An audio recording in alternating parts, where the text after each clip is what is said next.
Right. So we will start with this past paper. जो past paper का reference है आप देख सकते हैं, दिस इज अक्टूबर नवंबर 23, और इसका वेरिएंट 22 है। इसका वेरिएंट 11 भी है, और मैंने 11 की भी एक सेशन लिया है अपने स्टूडेंट्स के साथ। वो मैं आपसे शेयर करूंगा, उसको मैं एक अलग फोल्डर बनाऊंगा पास्ट पेपर रिकॉर्डिंग्स का।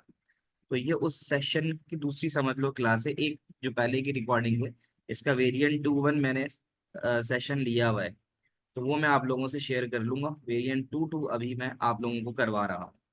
अक्टूबर नवंबर 2023। मैंने रीसेंट पास पेपर इसलिए लिया है कि ताकि आप लोगों को आइडिया रहे कि रीसेंट सवाल आते कैसे हैं। इसका तरीके का ये रहेगा कि I will take a pause for 1 minute 30 seconds so that you are able to give the answer. ठीक है, तो ये वन वे क्लास नहीं होगी, इसमें डेफिनेटली वो स्टूडेंट्स, आप लोगों में से काफी लोगों ने मेरे साथ ये सब चीजें की हुई हैं। तो I will take a pause for minute 30 second and then you will write your responses. ठीक है, और इन रिस्पॉन्सेस को फिर आप रिकॉर्ड करेंगे। बाय द एंड हम देखेंगे कि आपके कितना स्कोर आपका आता है। We will start with the first question that says tick one of the box to complete the sentence, and then आप लोगों में से कोई भी वॉइस पे आंसर नहीं देगा, you will give the answer in the chat box, right? Chat box पे आंसर देंगे, जब डिस्कस करना होगा तो then I will take queries from you. Verification is used to make sure that a value entered has not changed during input, is an integer, is correct, or is not a string. I would like to see responses of all of you. Just received 3 responses up till now. So responses बढ़ाइए. Okay. 10 seconds you have to give your response. 10 seconds में आप लोगों ने बताना है। थोड़ा सा इसके बारे में बता देता हूँ कि हमने वैलिडेशन और वेरिफिकेशन पढ़ा था। ठीक है, तो वैलिडेशन और वेरिफिकेशन के चेक्स होते हैं, हमने वैलिडेशन वेरिफिकेशन के चेक्स के बारे में पढ़ा था, तो ये उसी से रिलेटेड है। तो इसी में से आपने सोचते हुए जवाब देना है।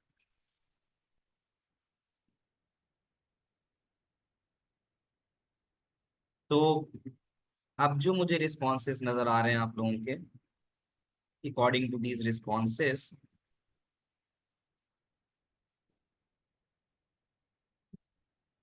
Majority of the responses goes with A. तो इसका आंसर बच्चों ए ही है। देखो इंटीजर तो होती ही नहीं वेरिफिकेशन में। Verification is used to make sure that the value integer entered is an integer, तो ये तो हो नहीं सकता। Verification is used to make sure that the value entered is correct. देखो करेक्शन से ज्यादा बेटर जो चीज है, ये देखो उसमें अब यहाँ पे ये दो चीजें आ जाती हैं, स्ट्रिंग तो हो नहीं सकता। ठीक है, अब बात ये आती है कि जो एंटर कर रहे हो वैल्यू वो करेक्ट है, या फिर ये है कि वेरिफिकेशन इस बात को चेक करता है कि डाटा ड्यूरिंग इनपुट चेंज तो नहीं हुआ। ठीक है, तो यहाँ पे जो बेटर पॉसिबल चीज जो लगती है, जो बेटर इसका करेक्ट आंसर होगा वो होगा यहाँ पे A, that is has not changed during input. हम वेरीफाई डाटा को क्यों करते हैं? हम वेरिफिकेशन इसीलिए करते हैं ना कि जब डाटा इंटर हो रहा हो तो वो चेंज ना हुआ हो। क्या ये बात समझ में आती है? तो इसकी जो करेक्ट वो होगा, आंसर होगा, वो होगा पार्ट ए। के वेरिफिकेशन हम इसलिए करते हैं ये चेक करने के लिए कि डाटा ड्यूरिंग ट्रांसमिशन या इनपुट चेंज नहीं हुआ। मैं भी सवाल पूछूं? सर अगर वैलिडेशन के बारे में होता तो पार्ट सी होता ना। Validation check the completeness and correctness of data. अच्छा ठीक है। पॉइंट है तुम्हारा, क्योंकि वैलिडेशन का हमने पढ़ा था कि validation is used to check the completeness and correctness of data. कि डाटा कंप्लीट है और करेक्ट है तो वो वेरिफिकेशन होता है। तो एक ये चीज हो गई। ठीक है, तो यहाँ पे जो बेटा सही आंसर है वो पार्ट ए है। Okay, so you will mark part A. A type of validation check.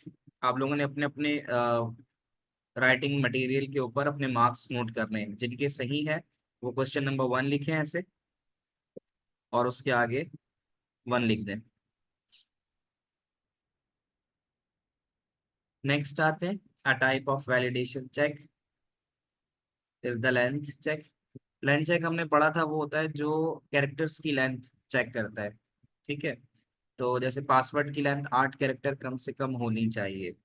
तो कहता है कि another type of validation check is used to make sure that date entered is in the DDMMYY style. State the type of validation check used. हमारे पास कई सारे validation check होते हैं, उसमें से एक यहाँ लगाना है। तो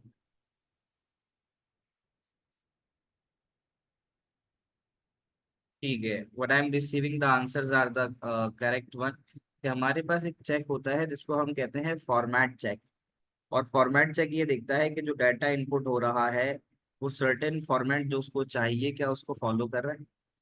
तो DDMMYY एक फॉर्मेट होता है, यानी डेट और फिर मंथ और फिर ईयर। तो यहाँ हम डालेंगे फॉर्मेट। तो इसमें मुझे तकरीबन 90% रिस्पॉन्सेज सही मिले हैं।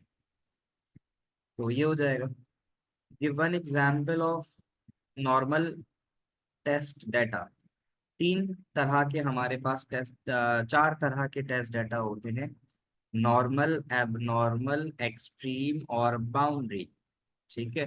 तो यहाँ पे कहता है कि एक नॉर्मल की एग्जाम्पल दे दो और एक एबनॉर्मल की एग्जाम्पल दे दो रिलेटिंग विद दिस DDMMYY। यानी अगर आप डेट मंथ ईयर डालते हो तो उसकी एक नॉर्मल एग्जाम्पल दे दो, ठीक है, और एक इसकी एबनॉर्मल दे दो। तो अब आप यहाँ क्या लिख सकते हैं नॉर्मल एबनॉर्मल के लिए?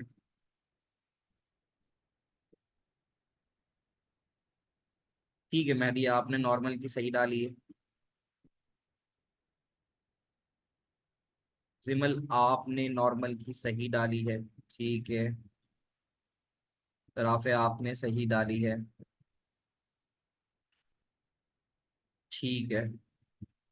Normal will be DDMMYY। तो नॉर्मल तो हम कोई भी ऐसी डेट ले सकते हैं, जैसे आज की ही डेट ले लेते हैं। आपको ऊपर जैसे शायद नजर आ रही है, तो आज जैसे आज की डेट है 23। नॉर्मल ये है, ठीक है। DD यानी डेट, MM मंथ है थर्ड, और YY दैट इज 2024। ये एक नॉर्मल डाटा है। और उसकी रीजनिंग हम हमेशा इस तरह से लिखते हैं कि so the value is inside the range and accepted. तो इसका रीजन ये होता है कि so the value is with in the range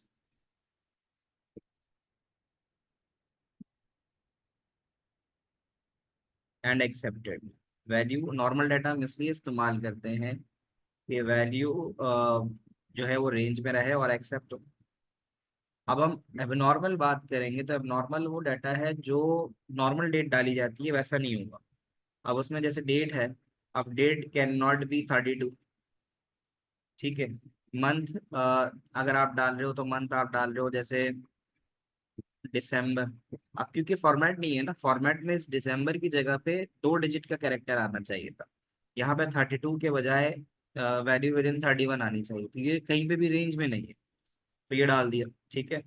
तो अब ये जो वैल्यू है इसके अंदर अगर हम डालते हैं 2029, तो इसमें यानी कहीं पे भी गलती जैसे आ जाए, 32 एक गलती है, दिसंबर का लिखना गलती है, इसलिए कि दिसंबर नहीं लिखना, हमने न्यूमेरिक लिखना है। तो यहाँ हम लिख सकते हैं so the value is outside the range.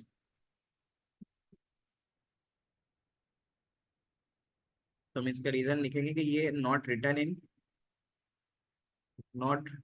In correct format,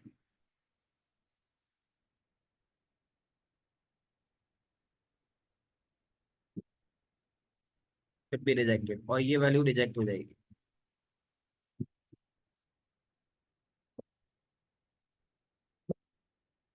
तो ये इसका हम 2 मार्क का आंसर इस तरह से लिख लेते हैं।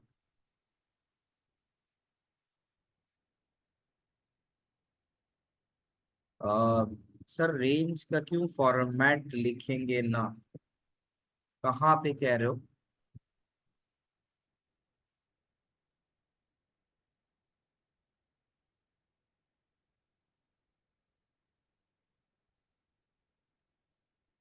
ये शर्म कोई सवाल है तो माइक ऑन करके पूछ सकते हो।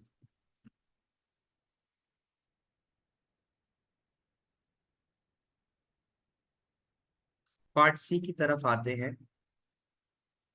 Describe how length check could be use with the date enter, जब आप डेट इंटर कर रहे हो तो वहां लेंथ चेक कैसे अप्लाई हो सकती है? मेहदी, इसको देखो, जवाब सही है, वैल्यू गलत है तुम्हारी।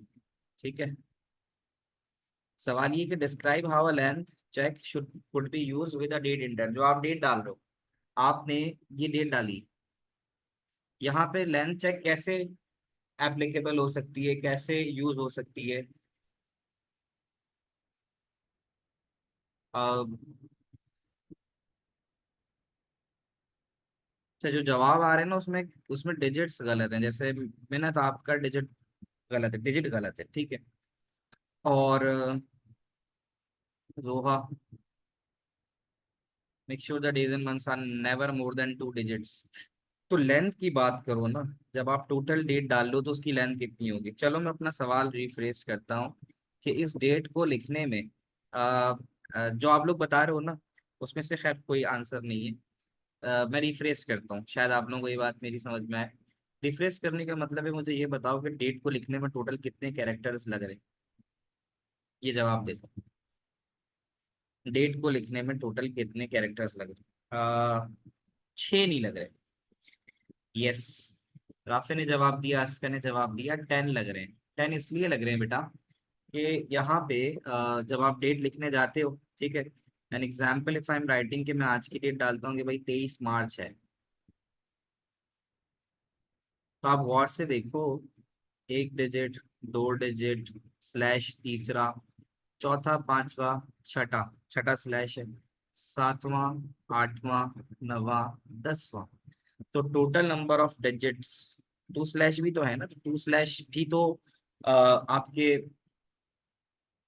इनपुट वैल्यू का पार्ट है। ठीक है, ये भी तो कैरेक्टर है ना, स्लैश इज अ कैरेक्टर। तो अब यहाँ पे उसी हिसाब से ये पूछ रहा है।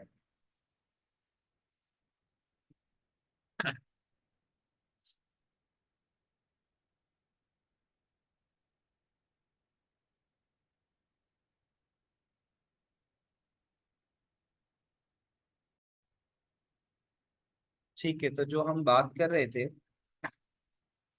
अबाउट इट के, यहाँ पे जो लेंथ होनी चाहिए, वो लेंथ हमारी होनी चाहिए 10 कैरेक्टर्स इन लेंथ। 10 कैरेक्टर इसलिए कि ये जो टोटल हमारे पास यहाँ से लेकर यहाँ तक जो लेंथ गिवन है, वो टोटल जो है वो 10 कैरेक्टर्स इन लेंथ है। तो इसी के लिए फिर हमें जो यहाँ पे लिखना पड़ेगा, यहाँ पे हमें दो बातें करनी होंगी कि नंबर वन ये कि make sure that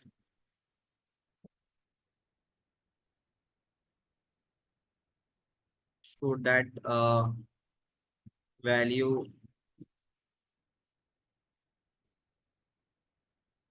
should B 10 characters in length. तो एक तो ये बात आ जाएगी इसके अंदर। ठीक है, व्हाट डू यू थिंक, इसका एक पॉइंट हम और कौन सा कंसीडर कर सकते हैं?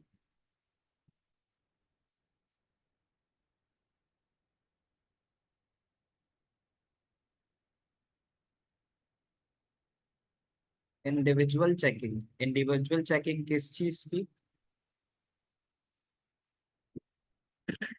इंडिविजुअल चेकिंग किस चीज की कह रहे हो? तो एक तो लिखना make sure that the value should be 10 characters in length होनी चाहिए। ठीक है, तो इसके आगे हम लिख सकते हैं कि इफ इट इज, जो इसका नेक्स्ट पॉइंट हम लिख सकते हैं, वो लिख सकते हैं कि if it is too short और too long then it will be rejected. तो ये इसका सेकंड पॉइंट बन जाएगा, this will be the second point of it. तो हम यहाँ लिख सकते हैं सेकंड पॉइंट में कि if the date is too short या too long it will be rejected. तो ये इसके 2 मार्क बनेंगे। तो इसमें यहाँ पे एक बात आपको और भी समझनी चाहिए कि आप सिर्फ अगर ये एक पार्ट लिख देते हो कि make sure the value should be 10 characters in length, ये आपको एक पॉइंट देगा। ठीक है, और फिर जब ये बात करोगे तो ये आपको देगा दूसरा पॉइंट। क्या ये बात समझ में आती है सबको? स्क्रीन आ रही है बच्चों? आईपैड स्क्रीन शो हो रही है आप लोगों के पास? ठीक है, तो ये जो मैंने पार्ट सी कराया ये कंप्लीटली समझ में आ गया। आगे बढ़ जाते हैं। क्लियर है ना सबको? तो यहाँ दो बातें करनी है कि यहाँ पे सवाल ये पूछा था कि इसमें लेंथ चेक कैसे लग सकता है। तो लेंथ चेक इस तरह से लगेगा कि वो ये चेक करेगा कि जो डाटा एंटर हो रहा है वो 10 कैरेक्टर इन लेंथ होना चाहिए। 10 कैरेक्टर इसलिए कि जब आप डेट डाल रहे हो तो डेट डालते हुए तो जो भी डेट है तो 2 D के कैरेक्टर, 2 M के और 4 Y के, तो ये 8 हो गए और 2 स्लैशेस। तो इस सब को मिला के आपके टोटल नंबर ऑफ कैरेक्टर 10 होने चाहिए। और अगर वो टू शॉर्ट या टू लॉन्ग होंगे तो वो रिजेक्ट होंगे। तो यहाँ एक बात और समझनी है कि आपने सिर्फ एक ही बात पे जवाब नहीं देना है, आपने जो आंसर करना है वो पॉइंट्स को देखते हुए करना है। ठीक है? 10 सेकेंड्स और maximum 20 seconds I can give you. ये सब आप लोगों को आता है। तो मुझे ये बताओ कि इसमें कौन सा करेक्ट होगा। ठीक है, आप आंसर ऐसे दे सकते हो। For example the left side you will called as A. इसको आप जब अभी लिखोगे चैट पे तो ABCD कंसीडर कर लेना। इसको 1 2 3 4 5 कर लेना। तो आपको अगर लगता है कि ए का लेट सपोज अगर 3 है तो आप A3 लिख देना। ठीक है, टाइम स्टार्ट्स नाउ। और आपने बताना है मुझे कि क्या आंसर्स हैं आपके।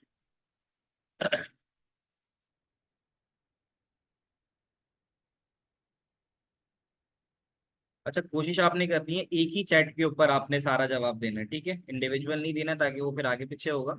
आपका आंसर एक ही चैट के ऊपर सब आना चाहिए। ठीक है, 1 2 3 4 4 लाइनों में आपका आंसर आना चाहिए कि कौन सी चीज किससे मैच करेगी।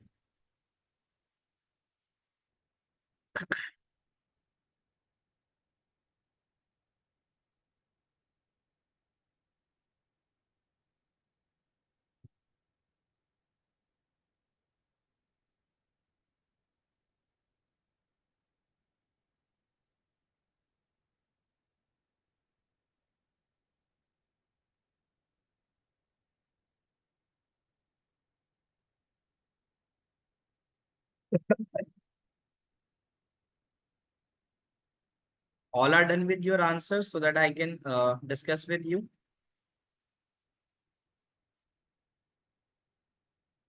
चलें जी, चेक करते हैं कि आप में से कितने लोगों के आंसर्स जो हैं वो करेक्ट हैं। Number 1 is the call. जब हम कॉल की बात करते हैं तो कॉल जो हमें हमारा यूज होता है वो प्रोसीजर और फंक्शन में हम इस्तेमाल करते थे कॉल। ठीक है, तो अब कॉल के लिए हम यूज करेंगे कॉल के लिए कि call is basically go for the procedure. Call हम प्रोसीजर के लिए यूज करते हैं। ठीक है, अगर हमारे पास कंडीशन ऑफ इफ आ जाए, इफ कहीं पे भी यूज होता है तो वो हमारे पास यूज होता है कंडीशनल स्टेटमेंट में। तो हम यहाँ पे इसको कंडीशनल स्टेटमेंट में देंगे। उसके बाद लूप बराबर है लूप+1। यहाँ पे हर दफा एक का काउंट हो रहा है तो ये हमारे पास जाएगा काउंट। ठीक है, और फिर वैल्यू बराबर है A1 A2 A3 divide by 3। तो ये एवरेज दे रहा है, that is the second one. आप लोगों का क्या स्कोर रहा है आउट ऑफ 4 इसमें?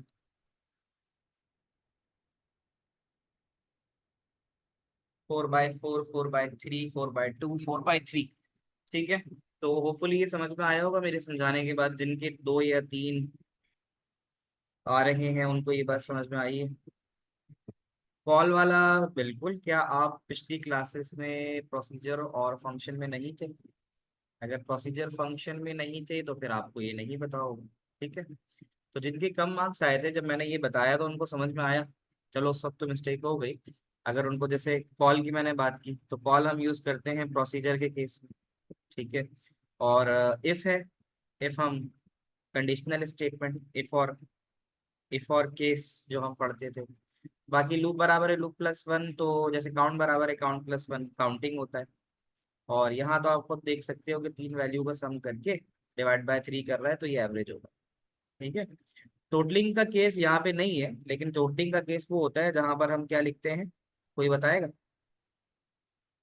टोटलिंग का केस क्या होता है? जी मिनत बताइए। Total is equal to total plus number. Sum ले लो, सम बराबर है सम प्लस नम कह दो। या टोटल बराबर है टोटल प्लस 1, हाँ टोटल बराबर है टोटल प्लस वैल्यू, ठीक है। तो अगर यहाँ पर ऐसी कोई चीज होती तो फिर हम कहते हैं कि हाँ जी ये टोटलिंग से रिलेट करती है। अब हम आते हैं to the next part of it, a one dimensional array, 1D array called temperature has 25 elements. एक एरे कह रहा है कि इस तरह की एक एरे होगी और इसमें टोटल आपके पास 25 एलिमेंट्स होंगे, बिगनिंग एट इंडेक्स 1। अच्छा, अगर इंडेक्स 1 से ले रहा है तो मुझे यहाँ पर इसको 1 करना होगा, इसको यहाँ 25 करना होगा, क्योंकि इंडेक्स 1 से भी होते हैं और 0 से भी। सर 1 आप से होगा स्क्रीन तो पे ये कुछ लिख रहे 25 तक जाएगा। कोई सवाल पूछ रहे हैं? वो स्क्रीन लैग हो गई थी बीच में, तो बस ये पूछ रही थी। लैग हो रही थी, अब सही है? ऐसा। ठीक है। तो अब ये कह रहा है write a pseudocode algorithm using a single loop to find the lowest value in this array and output the result only once.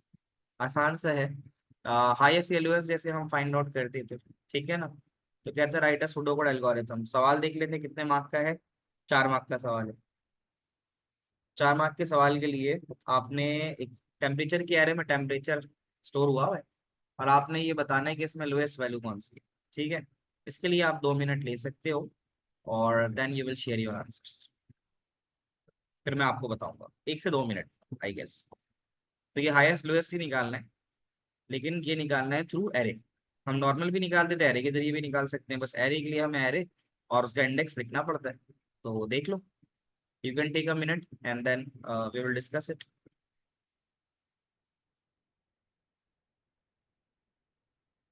Plus कर प्लस मान।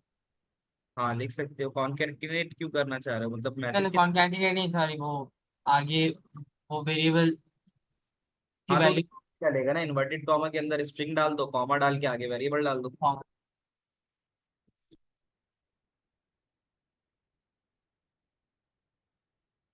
आप में से कितने ऐसे लोग हैं जो ये कहते हैं कि सर हमें समझ ही नहीं आ रहा है इसमें करना है क्या है? ऐसा कोई है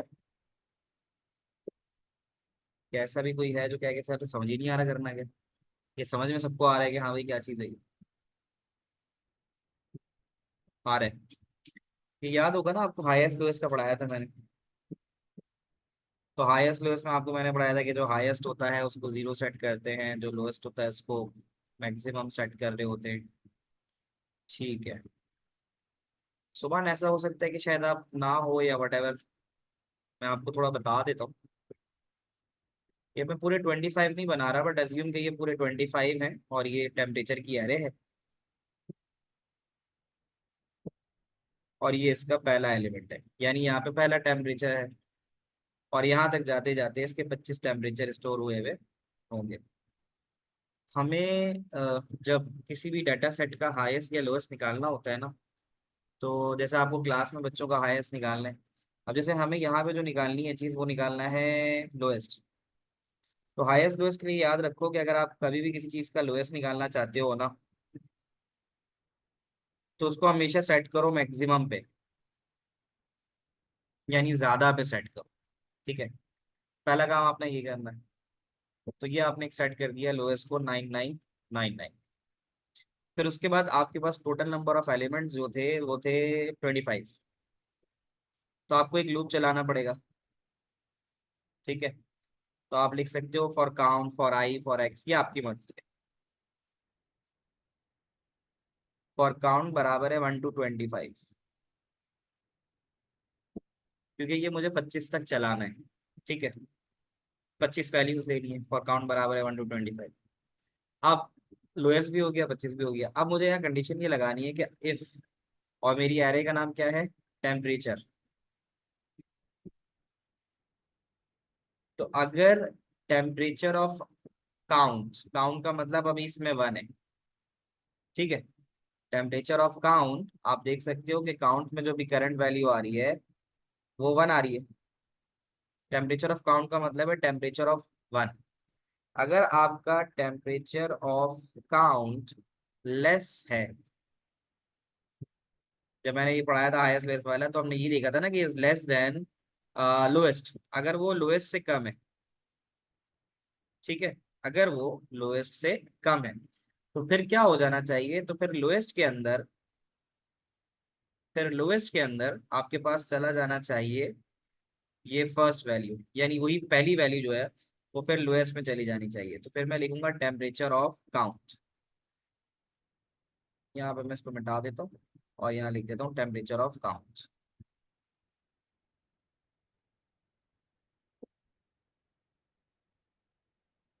ठीक है, तो यहाँ लिख देता हूँ टेम्परेचर ऑफ काउंट। उससे क्या होगा कि लेट सपोज के अभी आपने लोएस्ट की वैल्यू को 9999 सेट किया हुआ है और आपके पास टेम्परेचर में पहली वैल्यू आ रही है अज्यूमिंग 38। टेम्परेचर में पहली वैल्यू आ रही है 38। तो अब आपके टेम्परेचर ऑफ काउंट, यानी टेम्परेचर ऑफ काउंट का मतलब टेम्परेचर ऑफ वन में 38 है और लोएस्ट में आपने डाला था 9999। तो अगर आपका 38 लेस देन है 9999 से, तो टेम्परेचर ऑफ काउंट जो कि 38 है उसको उठा के लोएस्ट में डाल दो। अब आपका लोएस्ट 38 हो जाएगा। ठीक है, तो ये सर बेटा डिक्लेयर कराने का की जरूरत नहीं है ना यहाँ, क्योंकि उसने ऑलरेडी टेम्परेचर हमें बताया हुआ है कि ये कह रहे हैं। ठीक है, तो डिक्लेरेशन की जरूरत नहीं है। ये हो जाएगा, बाकी तो कुछ भी नहीं बचता। फिर हम सिंपल इफ लगाया था तो इफ का एंड इफ कर देंगे और काउंटर लगाया था फॉर काउंट तो इसको हम नेक्स्ट ऑफ काउंट कर देंगे। और उसने बोला था वंस, एक ही बार आउटपुट करना है, वो लिखा हुआ था यहाँ output the result only once, यानी एक ही बार आउटपुट करना है। तो फिर हम यहाँ पे सिंपल सिंपल लिखेंगे आउटपुट। सर और आपकी आउटपुट स्क्रीन लैग फंसी हुई है।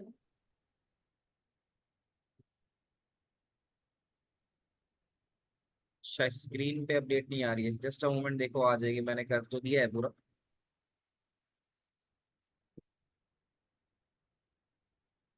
आ गया। नेक्स्ट काउंट तक लिखा हुआ था ना। अच्छा नहीं, आउटपुट आ गया, अब आया। अच्छा, ये आ जाएगा फॉर काउंट इज 1 2, आउटपुट आ गया और नेक्स्ट आ गया। आखिरी चीज आउटपुट लिखना था, तो हमें बताना है कि लोएस्ट वैल्यू कौन सी है, तो हम लिख सकते हैं कि आउटपुट लोएस्ट टेम्परेचर। ठीक है, ये जो इन्वर्टेड कॉमा में लिख रहा हूँ ये बस जैसा लिखा हुआ है ये वैसे ही आएगा, लोएस्ट टेम्परेचर और उसके बाद लोएस्ट आ जाएगा। क्या ये बात समझ में आती है? इनपुट कोई नहीं इसलिए क्योंकि एरे बनी हुई है और एरे में डाटा मौजूद है। वो ये कह रहे हैं ना, अगर सवाल पढ़ो, सवाल कहता है कि one dimensional array called temperature has 25 element beginning eight index 1, it hold values, है ना। होल्ड वैल्यू किस बात पे? अगर आप लाइन नंबर 2 को पढ़ो तो कह रहा है it hold values that range between -20 and 100 inclusive. तो ये भी उसने बता दिया कि उसमें इतनी वैल्यूज हैं। ठीक है ना, -20 से लेकर 100 तक। तो इसका मतलब वैल्यूज गिवन है। बच्चों आया समझ में? तो इसलिए तो हम सर इनको, एक सवाल है। जी मिनट सर पूछिए। हम लोएस्ट की वैल्यू को सेट कर सकते हैं 100, क्योंकि उन्होंने तो बोला हुआ है कि इस रेंज में है, तो उसको कर दो कर 100 दो, सेट कर सकते हैं। बिल्कुल कर सकते हो, 100% कर सकते हो। ठीक है, कि जैसे उसने बोला कि वैल्यू जो है वो 100 इंक्लूसिव है, तो मैक्सिमम वैल्यू क्या हो सकती है? 100 हो सकती है, तो हम लोएस्ट पे 100 कर देते हम्म। हैं। That can also be done. बच्चों सबको समझ में आया? जल्दी से हाँ या ना लिख के बताओ मुझे।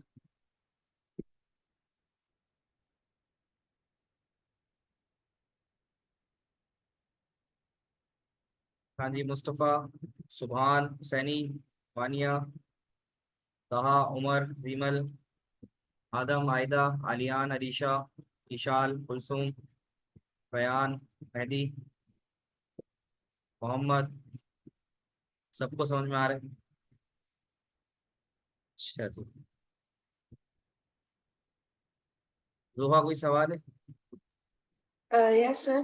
सर मैंने पूछना था कि हमने वो इस तरह के प्रोग्राम्स अब तक किए हैं कि हमने फाइंड आउट करना होता है कि मतलब कि लेटर्स सिर्फ जो इनपुट है हमारा वो कैपिटल लेटर्स में ही होना चाहिए या फिर वो इंटीजर ही होना चाहिए वगैरह, इस तरह के प्रोग्राम्स किए हैं। वैलिडेशन में आ जाते हैं इस तरह के सवाल।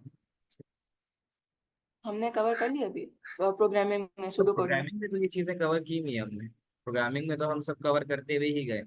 प्रोग्रामिंग में अब से तुम्हारा आज अगर मैं कराऊंगा तो एक वो रह जाएगा, लाइब्रेरी रूटीन है, स्ट्रिंग हैंडलिंग है, फंक्शंस है और फाइल हैंडलिंग है। तो अगर कोई सवाल आए तुम्हारे सामने तो शेयर कर लेना, मैं बता दूंगा, in case if you have missed the class anything. तो आगे बढ़े। बात करने सर की बात ना सुनो। हाँ जी। मैं ऐसा कोई सर आपने लोएस्ट 100 किया है तो ऐसे कैसे होगा? 100 अगर आता है तो फिर 100, अगर वो इनपुट ही 100 करता है तो फिर ये ऐसे कैसे होगा?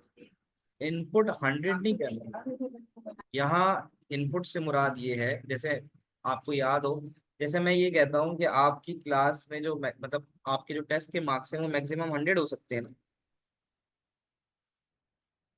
अगर जैसे मैं कहूँगा आपकी क्लास के अंदर जो मैक्सिमम आपका मार्क्स मिलते हैं वो 100 मिलते हैं, तो अगर हमें लोएस्ट फाइंड आउट करना होता है तो हम लोएस्ट को ना मैक्सिमम वैल्यू सेट करते हैं, तो हम लोएस्ट को 100 कर देते हैं। तो उससे क्या होता है, उससे ये होता है कि जैसे ही कोई कम वैल्यू आती है, अब अगर लोएस्ट का मतलब ये सबसे कम वैल्यू बतानी है, तो सबसे कम वैल्यू बहुत रेयर केस है कि सबके सबके 100 मार्क्स आ जाए। तो इसलिए हमें ये पता चल जाता है कि आपके यानी लोएस्ट के लिए हम मैक्सिमम मार्क इसलिए सेट करते हैं कि ताकि जैसे ही उससे छोटी कोई वैल्यू आए तो लोएस्ट के अंदर वो अपडेट हो जाए। तो मार्क्स आपके 100 से ज्यादा नहीं होते, ठीक है। तो आप लेकिन अगर वैल्यू ही 100 आए तो? वैल्यू अगर 100 आए तो ये तो बहुत बहुत रेयर सिनारियो हो जाएगा कि अगर आपकी क्लास में 10 बच्चे हैं और 100 मार्क का पेपर है और सबके सब 100 लिए हैं। क्या ऐसा है? यानी नहीं सर। यहाँ पे जो लो रखने का कॉन्सेप्ट ये होता है, वो ये होता है भाई देखो, एक जनरल बात करो कि आपकी क्लास में 10 बच्चे हैं, 10 बच्चे 100 में से कुछ ना कुछ मार्क्स लाते होंगे, कुछ ना कुछ लाते होंगे, सबके सब 100 तो नहीं लाते होंगे ना। तो अगर आप यहाँ लोएस्ट को 100 सेट करते हो और फिर आप कंडीशन बनाते हो कि भाई इफ सर मैं ये बोल रहा हूँ कि अगर माई पहले कॉन काउंट पे जो है ना वो 100 आए थे। पहले ही पे 100 आ जाए, क्या फर्क पड़ता है? तुम्हारी बात समझ में आ गई। पहली पे अगर 100 आता है ठीक है, वो 100 रखेगा, उसके बाद तो उसको उससे कम वैल्यू मिलेगी, मिलेगी नहीं मिलेगी ये बताओ। ये सारे के सारे 10 के 10 बच्चों के पास, मिलेगी लेकिन वो पहले। तो बेटा लूप तो जब तक पूरा खत्म नहीं होगा तब तक आउटपुट नहीं करते ना। रहने दो, पहले हाँ बच्चे सर के समझ आ गया। तुमने सवाल अच्छा किया, तुमने भाई पहले बच्चे के 100 मार्क आ रहे थे, क्या फर्क पड़ता है, आगे 9 बच्चे भी तो पढ़े हैं। तुम्हें तो पूरी क्लास का लोएस्ट बताना है ना।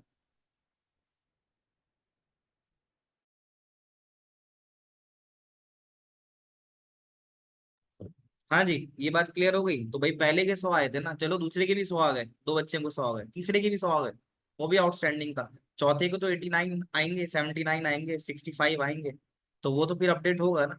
तो जब 10 के 10 बच्चों का पूरा कर लोगे तो इन दी एंड कोई ना कोई छोटे मार्क्स तो मिलेंगे तुम्हें। क्या कहते हो, आई बात समझ में? हाँ जी। हाँ या ना? आवाज आ रही है मेरी बच्चों? Yes sir. ठीक है। जी सर।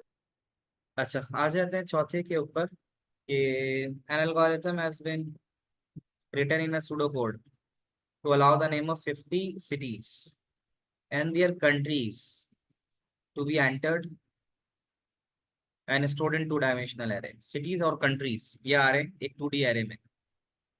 Declare city और that is 1 to 50, ठीक है, और 1 to 2 is the क्या होगा इसका, सिटी है और उसके आगे कंट्री है। Has been written as pseudocode to input the name of 50 cities and their country। हाँ तो ठीक है, ये सिटी है ना कंट्री का मतलब ये है कि जैसे 50 सिटी का मतलब है कि ऐसे कराची लिखा हुआ आ गया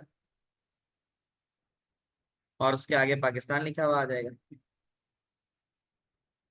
ठीक है। और फिर इसी तरह आगे और आते रहेंगे, सिटीज है ना कंट्री की अगर बात कर रहे हैं, ठीक है। तो अब कह रहा है कि इस वाले पूरे क्वेश्चन में 4 जगह पे गलतियां हैं, तो वो 4 जगह पे जो गलतियां हैं वो आपने बतानी है। थोड़ा इंटरेस्टिंग सवाल होता है ये, आपके एल्गोरिथम कॉन्सेप्ट को थोड़ा मजबूत भी करता है, क्योंकि फिर इसमें आपके पास कोड लिखा हुआ होता है, आपको सिर्फ इसमें से गलती पकड़नी होती है। तो इस वाली पूरी जो प्रोग्राम हो रहा है इसमें ये हो रहा है कि 50 सिटीज आएंगे और उसके आगे उनका कंट्री नेम आएगा। जैसे मैंने एक एग्जांपल कराची दे दी, ठीक है। तो अब जैसे दमाम है सिटी है, ठीक है ना। तो वो सऊदी अरबिया का सिटी है तो वो आ जाएगा। तो अब आपने ये देखना है कि इसमें गड़बड़ कहाँ कहाँ है। तो देखिए जरा, you can make take a minute or two. ठीक है। और आंसर एक साथ एक ही टेक्स्ट बॉक्स में देना, अलग अलग नहीं कि पहला मिल गया तो बता दो। आप फाइंड आउट करो and then after a minute or two मैं आप लोगों से इसके आंसर्स देता हूँ।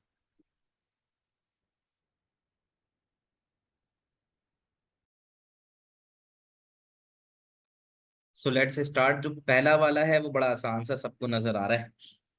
सबसे बड़ा तकरीबन उसका मुझे बच्चों ने जवाब बिल्कुल सही दिया है कि जो first thing we can see here के वो दे रहा है। बच्चों आवाज आ रही है मेरी और स्क्रीन भी जी। शेयर हो रही है सही।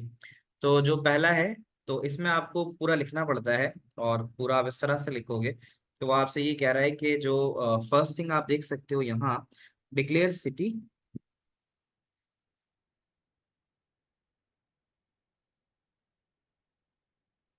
Declare city as boolean. तो बुलियन तो ट्रू एंड फॉल्स के लिए हम यूज करते हैं ना।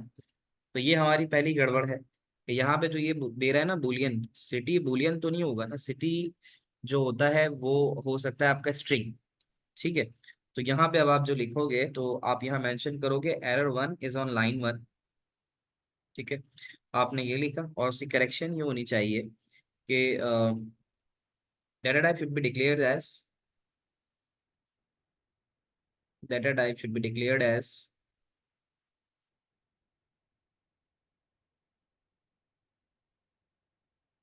Declared as string. तो डाटा टाइप आप स्ट्रिंग यूज करोगे इंस्टेड ऑफ बुलियन। एक तो ये आ गया। ठीक है। उसके अलावा अगर हम देखें what is the next line,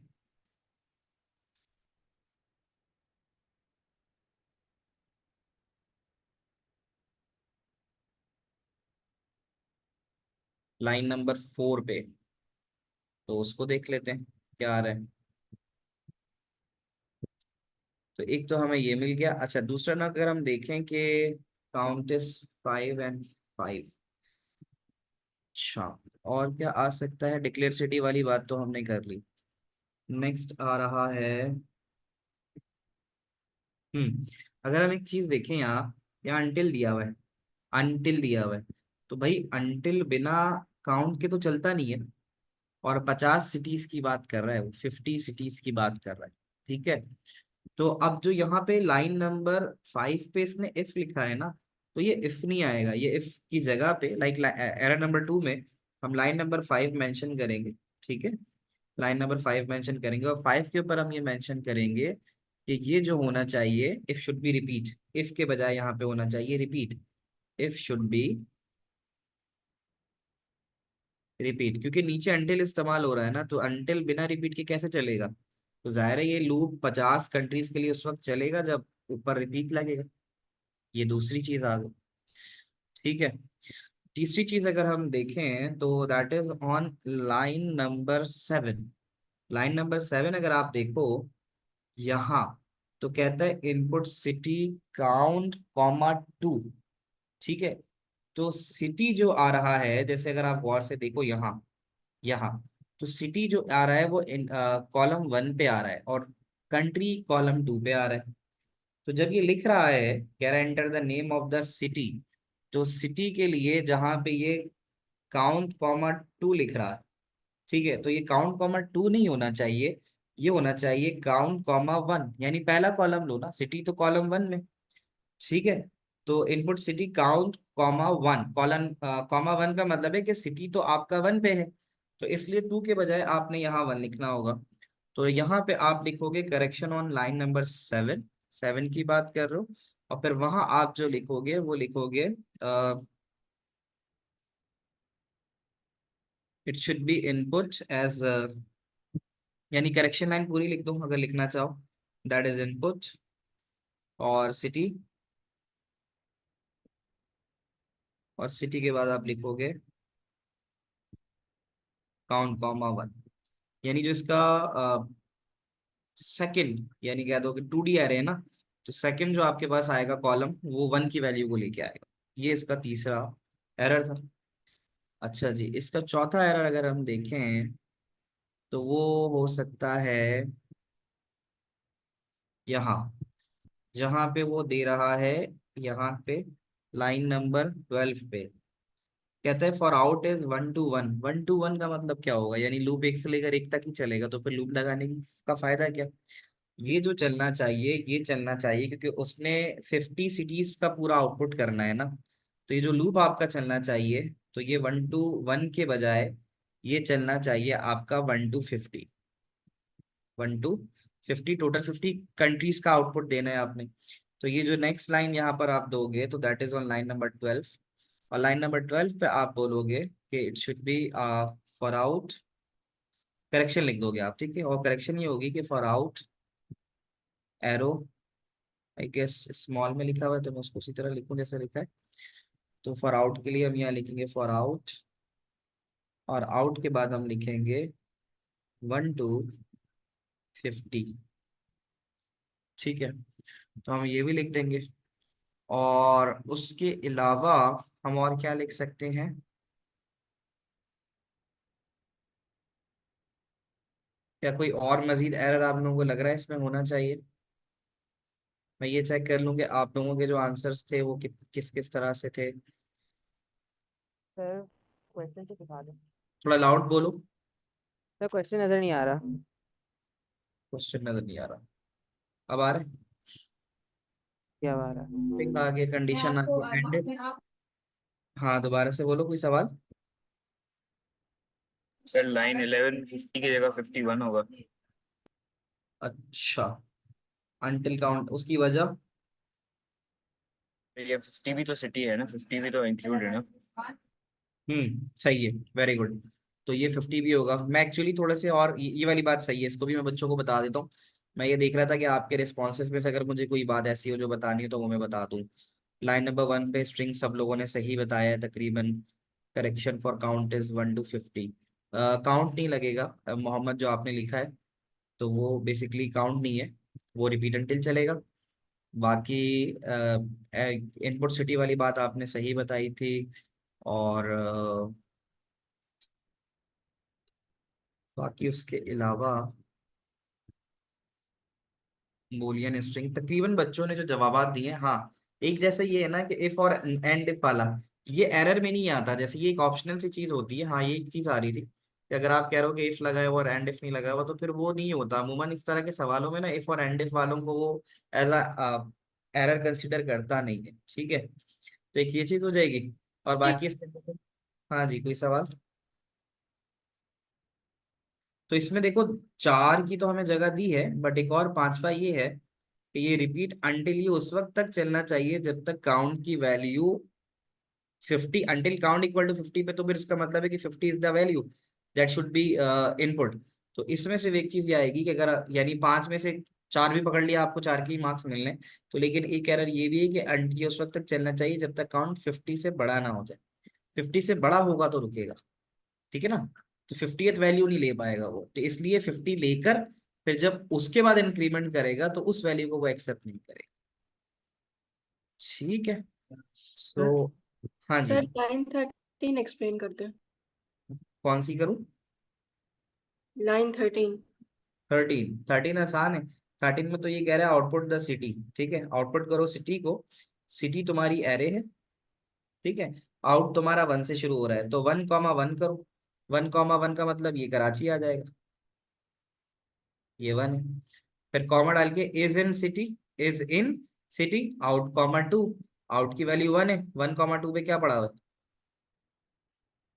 Pakistan. जैसे आउट की वैल्यू तो 1 चल रही है ना, तो 1, 1 पे सिटी कराची पड़ा हुआ है और 1, 2 पे पाकिस्तान पड़ा हुआ है। तो जब ये मैसेज पढ़ोगे तो यही लिखा हुआ आएगा ना कि द सिटी, ये जो मैसेज है द सिटी 1, 1, 1, 1 का मतलब कराची। ये रहा देखो, ये है 1, 1। द सिटी 1, 1 यानी Karachi is in city 1, 2, is in 1, 2। ये 1 है और ये 2 है, 1, 2 पे पाकिस्तान पड़ा हुआ है। तो इस तरह से आउटपुट हो जाएगा। हो गई क्लियर। सर एक सवाल है, लाइन नंबर 1 पर लिखा हुआ है 1:50, वो तो समझ आ गया 50 सिटीज हैं, मगर 1:2 मतलब सिर्फ 2 कंट्रीज हैं। क्लियर सिटी नहीं, 2 कॉलम है ना बेटा। हम जो लिखते हैं, जैसे ये जो लिखा है ना तुमने, इसको रॉ कहते हैं। This is row, this is column. जी तो ये 1 to 50 का मतलब ये है कि रॉ वाइज ये 1 से लेकर ऐसे 50 तक चलेगा, ऐसे ही है। जी और कॉलम जी वाइज जी। जो चलेगा तो कॉलम वाइज 1, 2, तो 2 कॉलम तो है, एक सिटी का और एक उसका कंट्री का। ओके ओके, समझ आ गया, थैंक ऐसे होगा ना। ठीक है जी, कोई और सवाल तो नहीं है। पास्ट पेपर सेशन जो है उसको यहीं रोकेंगे, फिर इसके अगले सवाल जो है फिर वो नेक्स्ट क्लास जो मैं बताऊंगा, फिर उस नेक्स्ट के मतलब कल ही, कल इसको फिर आगे कंटिन्यू करेंगे इसी 3 से 4 वाली क्लास में। ठीक है, तो अब जो है सर लाइन 9 में भी एरर है ना? लाइन 9 में एरर है, input city count comma two, नहीं नहीं है इसके अंदर, क्योंकि काउंट कॉमा टू का मतलब है कि पहले में वो सिटी लेगा, दूसरे में कंट्री लेगा। सही है बेटा, ये देखो ना, input the name of the country, तो कंट्री कहाँ रखी हुई तुम्हारी, कंट्री रखी हुई है काउंट कॉमा टू में, काउंट है 1, तो 1, 2 में, 1, 2 में ये कंट्री रखी हुई है पाकिस्तान, ये देखो, ठीक है सर। है ना। तो यहाँ पे इसको रोकता हूँ मैं, और ये वाली क्लास यहाँ पे रोकते हैं, पास पेपर सेशन वाली। ये कल 3 बजे से दोबारा कंटिन्यू होगी, तो उसका बाकी रेस्ट ऑफ द पार्ट इंशाल्लाह हम करेंगे, और 1 मिनट बाद फिर हम स्टार्ट लेंगे अपनी रेगुलर क्लास।